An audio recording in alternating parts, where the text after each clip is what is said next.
Venez, retournons vers le Seigneur. Il a blessé, mais il nous guérira. Il a frappé, mais il nous soignera. Après 2 jours, il nous rendra la vie. Il nous relèvera le 3e jour, alors nous vivrons devant sa face. Efforçons-nous de connaître le Seigneur, son lever est aussi sûr que l'aurore. Il nous viendra comme la pluie, l'ondée qui arrose la terre. Que ferai-je de toi, Éphraïm? Que ferai-je de toi, Juda? Votre fidélité, une brume du matin, une rosée d'aurore qui s'en va. Voilà pourquoi j'ai frappé par mes prophètes, donné la mort par les paroles de ma bouche. Mon jugement jaillit comme la lumière. Je veux la fidélité, non le sacrifice, la connaissance de Dieu plus que les holocaustes.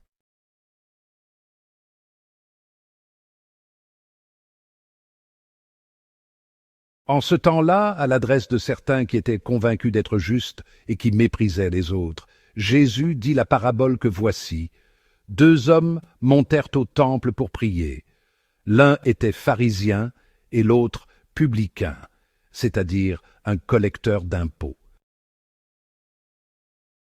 Mon Dieu, je te rends grâce, parce que je ne suis pas comme les autres hommes.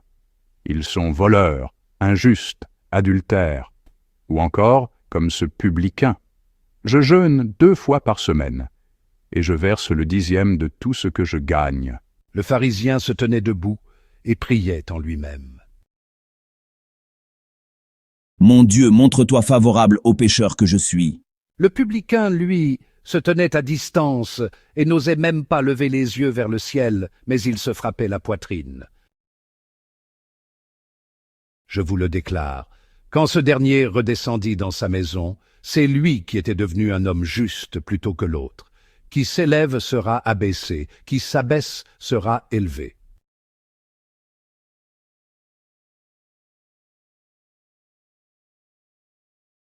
Imaginez ceci. 2 hommes, aussi différents que le jour et la nuit, entrent dans le temple pour prier. L'un, un pharisien, est un chef religieux respecté, méticuleux dans son observance de la loi. L'autre, un collecteur d'impôts, est méprisé, considéré comme un collaborateur des autorités romaines et un pécheur. Leurs prières, cependant, révèlent un contraste saisissant dans leur cœur. Le pharisien, debout, remercie Dieu de ne pas être comme les autres hommes. Il se vante de ses jeûnes et de ses dîmes, soulignant sa piété extérieure. Il regarde le collecteur d'impôts de haut, créant un gouffre entre eux. Le collecteur d'impôts, quant à lui, se tient à l'écart, la tête baissée de honte. Il n'ose même pas lever les yeux au ciel. Se frappant la poitrine, il implorait la miséricorde de Dieu, se reconnaissant pécheur. Ce simple acte de contrition en dit long sur son cœur. Leurs prières, radicalement différentes dans le ton et le contenu, offrent une puissante leçon sur la nature de la vraie piété. C'est l'essence de la parabole du pharisien et du collecteur d'impôts, une histoire qui continue de résonner des siècles après avoir été racontée pour la première fois. La prière du pharisien, bien que d'apparence pieuse, est criblée d'orgueil et de suffisance. Il se concentre sur ses actions extérieures, se comparant favorablement aux autres. Il remercie Dieu de ne pas être un pécheur, comme le collecteur d'impôts, soulignant sa propre justice perçue. Cette attitude, cependant, passe à côté du but de la véritable adoration.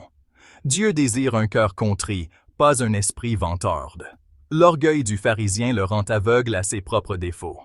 Il ne comprend pas que son observance méticuleuse de la loi n'a aucun sens sans un amour sincère pour Dieu et son prochain. Sa prière, au lieu d'être une conversation sincère avec Dieu, devient un monologue d'autosatisfaction. Il est tellement occupé à se féliciter de sa piété qu'il ne reconnaît pas son besoin de la grâce de Dieu. L'orgueil du pharisien le sépare finalement de Dieu.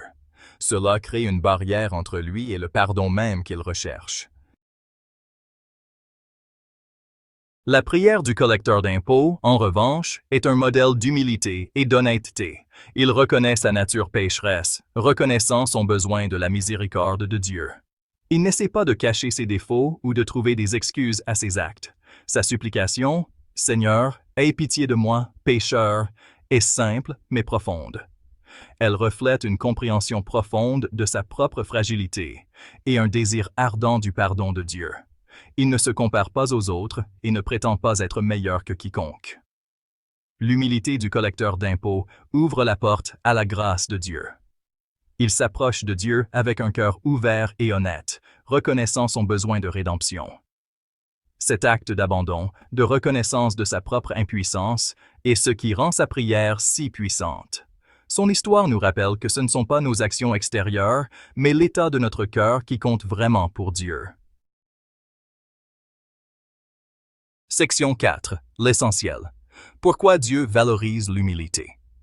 La parabole du pharisien et du collecteur d'impôts met en lumière une vérité fondamentale. Dieu valorise l'humilité par-dessus tout.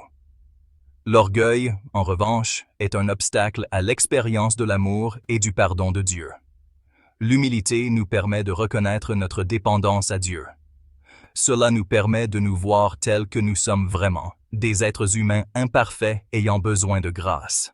Lorsque nous nous approchons de Dieu avec humilité, nous reconnaissons nos limites et nous nous ouvrons à sa puissance transformatrice.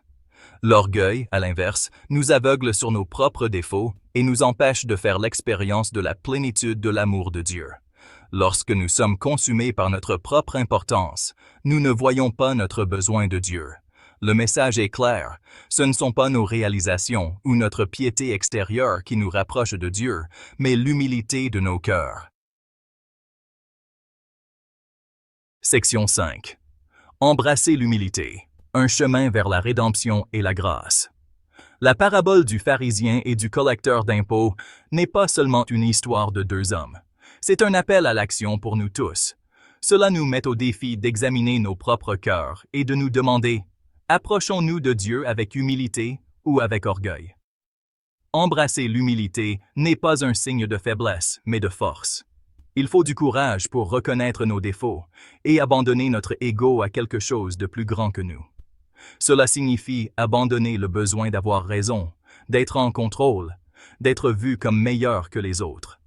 Lorsque nous embrassons l'humilité, nous nous ouvrons à la puissance transformatrice de l'amour de Dieu. Nous commençons à nous voir et à voir les autres à travers le prisme de la compassion et de la grâce. Nous reconnaissons notre interconnexion et notre besoin partagé de rédemption. Le chemin de la rédemption, nous rappelle la parabole, est pavé d'humilité. C'est en reconnaissant notre fragilité que nous trouvons la plénitude, en admettant notre faiblesse que nous découvrons la vraie force, et en abandonnant notre orgueil que nous expérimentons la plénitude de l'amour de Dieu.